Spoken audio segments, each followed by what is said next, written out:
Est-ce qu'il est bien pervers narcissique? Cette question revient systématiquement, que ce soit dans mon groupe Les Guerrières sur Facebook, le groupe d'entraide gratuit que j'ai mis en place, ou que ce soit dans mes sessions de diagnostic pour les personnes qui veulent intégrer mon programme de coaching Renaissance. C'est une question qui revient souvent et c'est une question qui est souvent bloquante et qui empêche d'avancer, qui empêche de prendre les bonnes décisions et surtout de se poser les bonnes questions. Parce que vous allez le voir et je vais vous expliquer dans cette vidéo pourquoi c'est pas si important à un moment donné d'avoir ce diagnostic et d'avoir cette certitude à 100%, parce que peut-être d'ailleurs que vous ne l'aurez jamais véritablement et qu'il y aura toujours ce doute qui subsiste. Bonjour à vous, ici Fabien Arnoux, votre coach pour vous libérer ou vous reconstruire d'une relation toxique afin de retrouver la personne rayonnante, confiante et pleine de vie que vous étiez avant ce type de relation et surtout de ne plus jamais revivre ça de votre vie et clôturer définitivement le chapitre des relations toxiques. Si vous me découvrez à travers cette vidéo, n'hésitez pas à cliquer sur s'abonner, sur la petite cloche de notification afin d'être tenu au courant de mes prochaines vidéos pour vous aider et vous accompagner au quotidien à vous libérer ou à vous reconstruire le plus rapidement possible. D'ailleurs, au sujet de est-il ou est-elle vraiment pervers ou perverse narcissique, vous avez aussi un test parfaitement gratuit que je vous mets dans la description de cette vidéo juste au-dessus ou en dessous pour vous permettre d'identifier si vous êtes bien dans ce type de relation. Alors, revenons au sujet de la vidéo, à savoir cette question qui revient systématiquement, c'est ce besoin de certitude chez les personnes que j'ai régulièrement au téléphone, de savoir est-ce que cette personne est bien perverse narcissique et pourquoi est-ce que c'est bloquant. C'est bloquant parce que en fait, ce que tu essayes de faire, c'est que tu essayes de mettre la personne que tu as en face de toi dans une étiquette en fait, dans une étiquette qu'on appelle pervers narcissique et qu'aujourd'hui ce mot est un petit peu à la mode et que pour n'importe quoi, on peut être traité et taxé de pervers ou de perverse narcissique. C'est pour ça que j'ai mis aussi en place ce test pour te permettre d'identifier un certain nombre de points. C'est un test sur 30 points.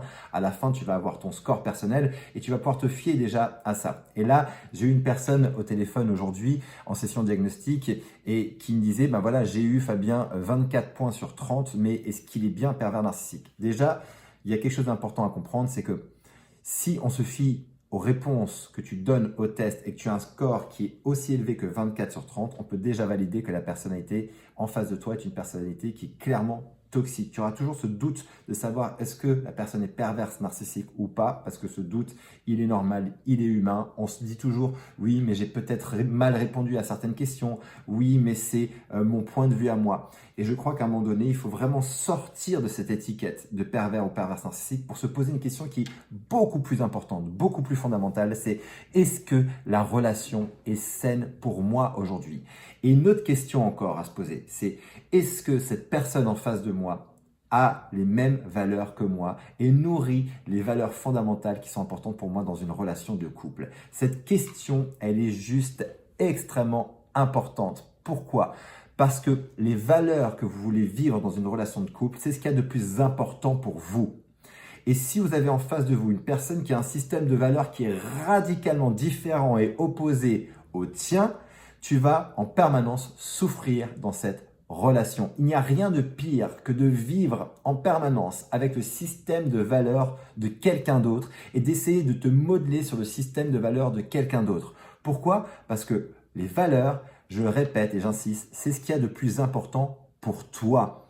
Tu ne pourras jamais troquer ce système de valeurs. Tu pourras le faire évoluer légèrement. Mais si tu as en face de toi une personne qui a un système de valeurs qui est complètement différent, si par exemple pour toi, je te donne un exemple concret, si pour toi, ta valeur numéro 1 au sein d'une relation de couple, c'est la fidélité et que tu as en face de toi une personne qui te dit, bah, pour moi, ce qu'il y a de plus important, c'est la liberté et que dans cette liberté, il suppose que bah, c'est pouvoir être volage et pouvoir aller voir ailleurs, alors que pour toi, c'est la fidélité et que toi, tu es amoureuse de cette personne. Tu comprendras bien que là, il va y avoir un grand problème, tu vas souffrir toute ta vie si tu restes là-dedans.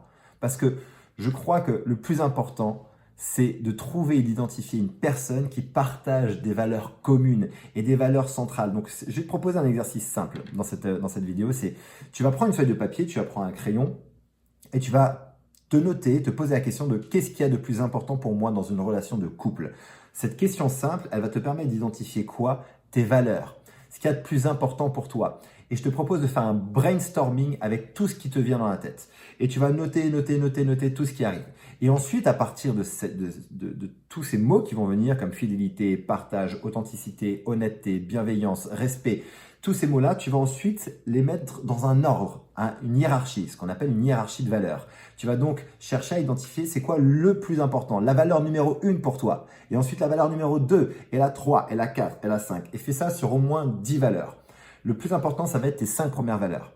Ce sont celles qui vont être pour toi le socle de ta vie, de ta relation de couple.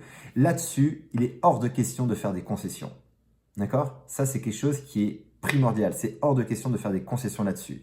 Et tu ne peux pas rester dans une relation de couple au nom de l'amour. Parce qu'au nom de l'amour, tu vas souffrir si tu as une personne en face de toi qui a un système de valeurs qui est radicalement différent au tien. Et je crois qu'à un moment donné, des personnes que j'ai eues au téléphone me disent « Oui Fabien, mais j'aime cette personne. » Et je peux le comprendre et j'entends la douleur que ça peut être d'arrêter une relation alors qu'on a des sentiments pour cette personne. Mais il n'y a rien de plus souffrant encore que de rester dans une relation avec une personne qui ne partage absolument pas ton système de valeurs. La souffrance est beaucoup plus forte que l'amour que tu vas pouvoir lui porter. Parce que ça va être une souffrance permanente, quotidienne, tous les jours. Et c'est quelque chose qui va grandir au fur et à mesure. C'est un fossé qui devient de plus en plus grand avec le temps. Donc, je t'invite à faire 2 choses dans cette vidéo.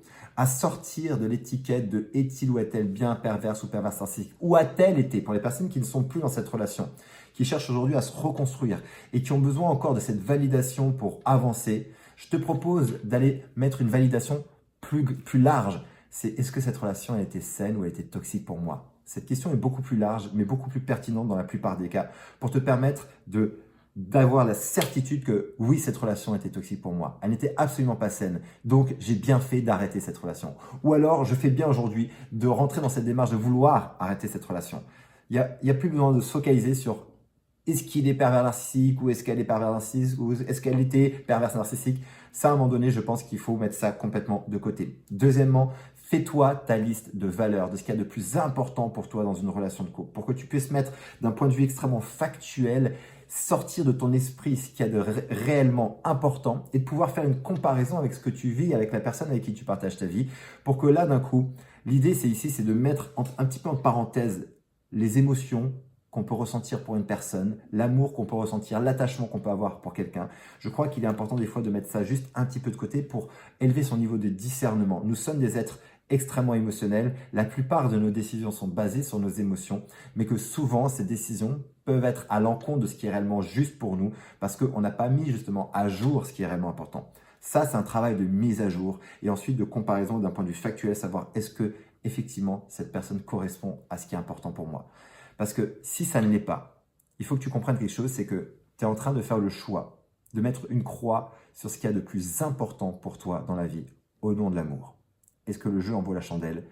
Moi, de mon point de vue, je dirais que non, parce que c'est une autoroute vers la souffrance. Donc, bien évidemment, après, tu es libre de prendre tes décisions à partir de ça. Mais ce que je te propose, c'est déjà de faire ce travail pour que tu puisses avancer dans cette réflexion-là. Et j'espère que cette vidéo va t'aider dans cette réflexion et dans ce travail personnel pour t'aider à prendre les bonnes décisions pour toi. Je crois qu'à un moment donné, il est important de prendre les bonnes décisions pour soi. Des décisions qui sont justes, indépendamment de est-ce que c'est facile ou est-ce que c'est difficile, est-ce que c'est agréable ou est-ce que c'est inconfortable.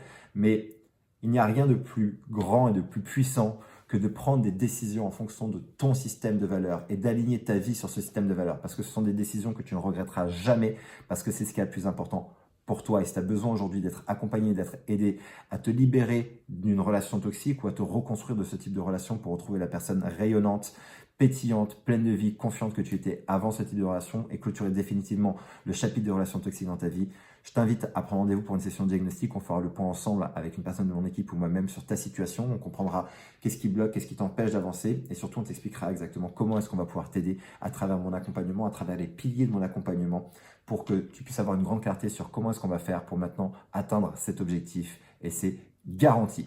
Donc n'hésite pas, tu as le lien juste en dessous, au-dessus de cette vidéo pour prendre ce rendez-vous, pour faire le test aussi parfaitement gratuit. N'hésite pas aussi à liker cette vidéo, à la commenter, à partager à quelqu'un qui a besoin d'entendre cette information.